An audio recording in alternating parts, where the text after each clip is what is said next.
Fala pessoal, tudo bem com vocês? Aqui quem fala é a professora Isadora Barreto, tá? Professora de Geografia da Escola Arte SEB. Hoje nós iremos nós iremos concluir o módulo 8 e assim a gente finaliza o caderno 2, tá bom? Então para me acompanhar, pega aí seu material, você pode abrir a partir da página 225. Tenho como objetivo aqui agora pincelar alguns conceitos, comentar algumas coisinhas que ficaram aí faltando a gente falar, e em seguida nós vamos responder aqui pelo menos duas questões, tá bom? Para finalizar com chave de ouro, ok? Então me acompanha, vamos falar sobre Europa, tá? A gente está falando aqui sobre a conclusão do módulo 8, caderno 2. Eu tenho em primeiro lugar, pessoal, eu citei aqui para vocês na aula anterior, os produtos que são mais produzidos aí na Europa, né, nesse meio rural. Só que eu citei somente três, né, 1, 2, 3, que foram o trigo, o milho e a cevada. O quarto aqui no aspecto na área de frutas eu não citei, porém, tá, existem muito mais do que esses 4 exemplos aqui, tá? Existem vários aí numa tabela no livro de vocês dentro do módulo 8. O que acontece? Eu coloquei aqui só para a gente destacar alguns aspectos, né? Por exemplo, o trigo, que é o produto, né, mais produzido dentro desse meio rural, né, do setor primário aqui, nós temos como primeiro lugar quem? A França. E eu coloquei esses outros para mostrar para vocês como a França ela se repete, né? Ela aparece aqui como aquela que predomina nessa questão, pelo menos nesses 3 produtos aqui. Existem vários outros para você olhar aí no seu livro, tá bom? Então, França aparece aqui com trigo, no milho, na cevada como a maior produtora. Nós também temos aqui a Alemanha, tá? Reino Unido também, que se repete dentro desses 4 exemplos, se repete aí 2 vezes. E a primeira vez que aparece aqui nesses 4 exemplos, a Romênia, tá? A Espanha aqui também e Portugal. Itália se repete em milho e frutas, tá ok? Por que eu citei isso? Só pra gente ter um parâmetro, pelo menos nesses 4, tá? Esses 4 tipos aqui de produtos, para observar quem é que tá aí predominando na área. Mas, como eu disse, existem vários outros produtos que a gente pode observar na tabela que tá aí no livro de vocês, no módulo 8. O que eu quero comentar agora com vocês é o seguinte: após a Revolução Industrial, nós tivemos aqui o desenvolvimento de tecnologias, tá? Uma tecnologia fundamental para esse meio rural, não só para a Europa, mas assim, de forma geral, a gente falando de vários continentes aqui, a irrigação, gente. Sim, o surgimento da irrigação. Você tem um sistema que leve água em áreas que haviam dificuldade de se levar água, em áreas que haviam dificuldade de você plantar, por exemplo. Imagine o quanto isso foi eficiente, o quanto possibilitou o quê? Sabe o quê? Aumento, tá? Aumento da produção agrícola. Aumento da produção agrícola. Como assim, professora? Pessoal, olha o quanto que é eficaz, por exemplo, uma mangueira, do que você colocar água em um recipiente e levar lá na plantinha. Pensa nisso, pensa no quintal da tua casa, né? Pensa que você precisa carregar água dentro de um balde, por exemplo, para molhar lá a tua planta, mas se tu tivesse uma mangueira seria muito mais eficiente, muito mais eficaz para você.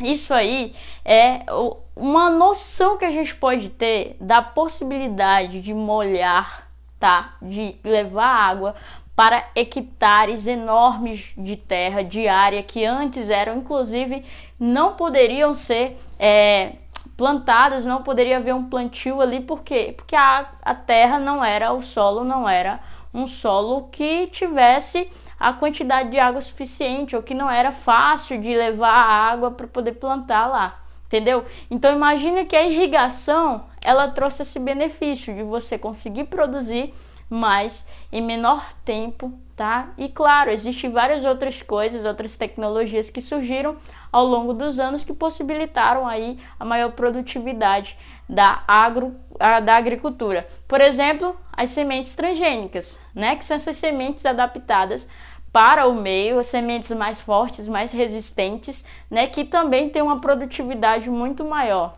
E claro, na nossa casa, a maioria dos produtos hoje atualmente nós temos a presença de sementes transgênicas, né? Lembra desse conteúdo? A gente fala sobre sementes transgênicas, aquela que todo e qualquer produto que nós compramos nos supermercados, que venha na embalagem um símbolo assim, ó, um triângulo amarelo com um T preto no meio, tá? Isso aqui é o símbolo dos transgênicos. Provavelmente tem na tua casa aí vários, tá ok? Por quê? Porque é mais eficaz para essas empresas, para essas fazendas criarem produtos transgênicos, porque são mais resistentes e eles conseguem produzir mais, ok? São mais produtivos. Então nós temos a presença da irrigação pós-revolução industrial como uma tecnologia que favoreceu aí o cultivo, né, e aumentou, lógico, a produção. Após a Segunda Guerra Mundial, a gente falando da comunidade europeia, após a Segunda Guerra Mundial, nós temos o quê? Nós temos uma amplitude, tá? Um aumento do agronegócio, ou melhor, um aumento da agropecuária, aumento da agropecuária. Quando eu falo agropecuária, eu estou usando um termo que une duas coisas. Agro remete a quê? A agricultura, plantio, ok? Agricultura. Vou colocar assim, você vai entender que aqui é agricultura, plantio. Quando eu falo de pecuária, tá? Pecuária, eu estou me referindo a quê, pessoal? A criação de animais, certo? A criação de animais. Então eu tenho o surgimento de um tipo de negócio que, além de plantar, ele também consegue aí criar animais e, claro, abastecer não só o mercado interno, mas muitas vezes exportar. Você sabia, por exemplo, que nós brasileiros exportamos carne bovina, né? A gente exporta carne bovina, tá? Inclusive quando o dólar tá alto, isso influencia aí no valor da exportação. Às vezes a carne ela aumenta o preço, tu não sabe por quê? Por quê? Porque o mercado, ele, dependendo da demanda do mercado exterior, é mais interessante para o produtor aumentar o preço, ou, aliás, se a demanda for grande, é uma coisa do comércio, né? Quanto maior demanda, maior aí o custo, o preço a se pagar pelo produto, ok? Então vamos lá, nós temos aqui o aumento, né, do setor agropecuário na Europa após Segunda Guerra Mundial, porque a demanda aumentou. Lógico que se a demanda aumentou, surgem mais fazendas dentro desse setor. Quando eu falo de agropecuária, eu estou me referindo a que setor? Setor secundário, primário ou terciário, pessoal? Setor primário, ok? Vamos então responder uma questão em relação a esse conteúdo. Deixa eu pegar aqui uma questão para a gente poder falar. Tem uma que fala justamente sobre esse aspecto aí da questão dos setores. Pronto, achei aqui, pessoal. Ó, página 222, atividade 3, tem uma tabela para você observar, ó. Tem uma tabelinha aí, você pode abrir, página 222, atividade 3, tem uma tabela com o setor primário, secundário e terciário.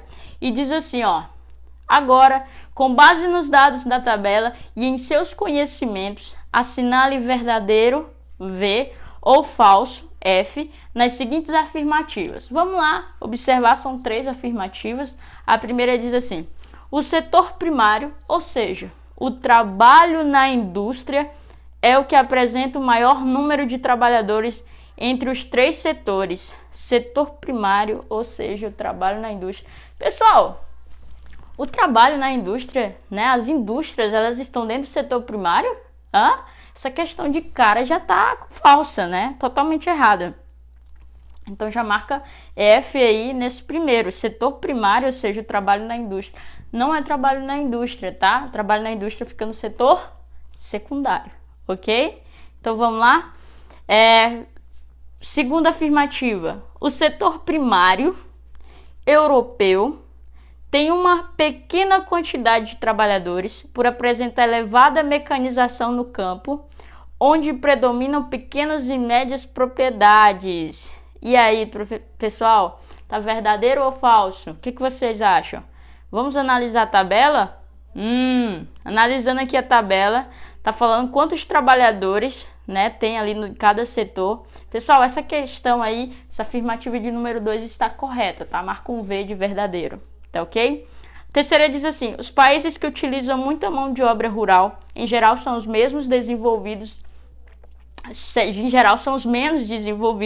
da União Europeia e em sua maioria localizam-se no leste da Europa, como Polônia e a Romênia. Também é verdadeiro, tá, pessoal? Vamos pensar o seguinte, tá? Em relação à segunda afirmativa, quando ele fala que tem pequena quantidade de trabalhadores graças à mecanização. Isso, inclusive, eu comentei na aula anterior, tá? Claro que isso é uma tendência. Quanto mais mecanizado for o campo, menos a necessidade da presença humana. Então, logo, vai ser substituída a mão de obra humana. Tem até um nome que eu já falei tanto aqui, que é esse tipo de desemprego. Desemprego estrutural, meu querido. Se você falou isso, você acertou, tá? Desemprego estrutural. O que acontece? Muitas dessas áreas rurais, hoje, elas têm uma pequena presença de seres humanos, tá? De pessoas, mas também, pessoal, existe, quando tem essas pessoas, geralmente são contratados, terceirizados, tá bom? Tem outra questão aqui muito interessante que a gente vai agora responder também, e aí a gente já fecha esse conteúdo, que é a questão lá da página 229, é o teste, tá? Teste 1, olha aí, tem essa tabelinha para vocês. Página 229, teste 1 diz assim: o gráfico a seguir apresenta a relação entre a área das propriedades de agricultura familiar e o número de trabalhadores empregados na União Europeia. Olha, presta atenção. Com base no gráfico acima, é possível afirmar que, analisa aí o gráfico, né? Nós temos aí algumas características nesse gráfico. Tem a cor ali roxinha, amarela, verde e também laranja, que significa a presença da mão de obra familiar, enfim.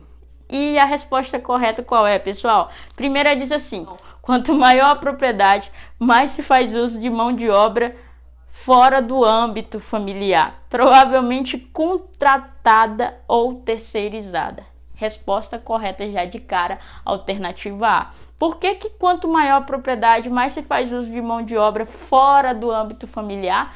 Porque geralmente essas empresas que são grandes, são grandes propriedades rurais, eles fazem a contratação de uma mão de obra, tá? Geralmente qualificada, e logo não é daí do seio familiar, ou seja, não é desse meio, tá? Do âmbito familiar, como costuma ser, ok? Outra coisa para destacar aqui com vocês: os maiores investimentos, principalmente aqui no Brasil, são geralmente para grandes empresas desse setor, tá? Então é um problema que nós enfrentamos aqui quando o pequeno agricultor ele vai recorrer aos bancos, né? Geralmente ele não consegue ter um acesso a um subsídio tão elevado como uma grande propriedade. Mas claro, professor, é uma grande propriedade, tem que ter aí mais acesso a crédito. Só que muitas vezes, pessoal, não é porque é uma grande propriedade, é porque não tem realmente um incentivo muitas vezes, ok? Por ser considerado, por exemplo, um negócio de família, tá? Isso também a gente pode observar aí na Europa, ok? Então a gente conclui aqui, eu espero que tenha ficado claro. Até mais e acompanhe sempre a Agenda Edu.